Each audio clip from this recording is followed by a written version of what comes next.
Welcome to Magituts. Here's how to delete a Discord server. If you are on a desktop device, simply head over to the down arrow next to your server's name and then click on Server Settings. Now at the bottom of this list you will see Delete Server. Just click on that and you will have the option to delete your server.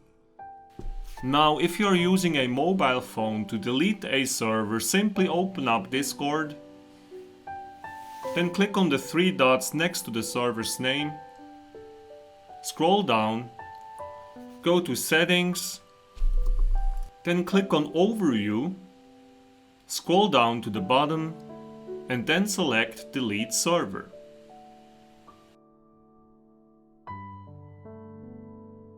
Thank you very much for watching. If you enjoyed this video, please subscribe to my channel and don't forget to hit the notification bell. Have a great day, guys. Bye.